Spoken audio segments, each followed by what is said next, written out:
విధంగా రాయలసీమ ప్రాంత రైతాంగానికి ఈ భూమికే వెన్నుపోటు పొడిచే విధంగా అతని ప్రవర్తన ఉంది.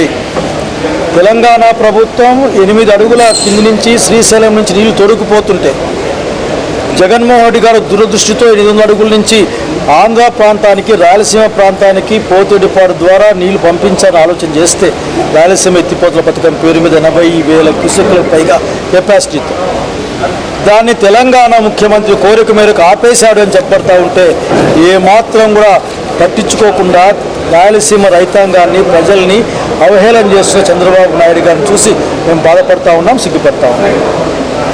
ఈరోజు స్పష్టంగా చెప్తాం, నిర్బంధమైన అభివృద్ధి అన్ని ప్రాంతాలని దగ్గర నుంచి డబ్బులు ఎత్తుకుపోయి, కరువు ప్రాంతాల నుంచి కూడా డబ్బులు ఎత్తుకుపోయి అమరావతిలో సాగిస్తున్న నిర్బంధ అభివృద్ధి అనేది ఈ రాష్ట్రానికి మంచిది కాదని తెలియజేస్తూ ఉన్నాం. కేవలం అద్దాలు వేసుకునేకి మీకు 2,700 కోట్లు కావాల్సి వస్తాయి. ఆ 2,700 కోట్లు ఇస్తే వెలుగొండ ప్రాజెక్టు పూర్తి అయిపోతుంది. ఓ 10,000 కోట్ల డబ్బులు ఇస్తే 10,000 అంత లెక్కలు వేసుకుంటే రాయలసీమ ప్రాజెక్టులు పూర్తి అయిపోతాయి.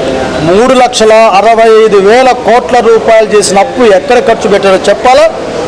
ఆ అప్పులో రాయలసీమ వాటా రాయలసీమలో ఖర్చు పెట్టమని డిమాండ్ చేస్తూ ఉన్నాం.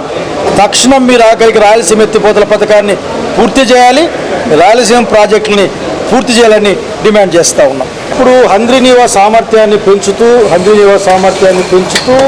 ఒక డెసిషన్ తీసుకుని దాని ఇంప్లిమెంటేషన్ పోయేటారు.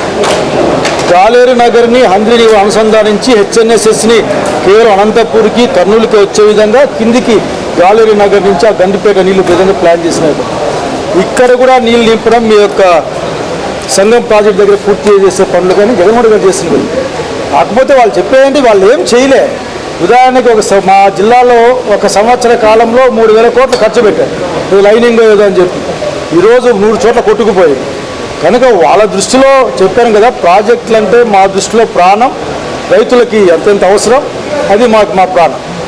కానీ మోడీ గారు చెప్పినట్లు తెలుగుదేశం పార్టీకి వాళ్ళ నాయకుడికి ప్రాజెక్టులు అంటే ATM card. This is the difference.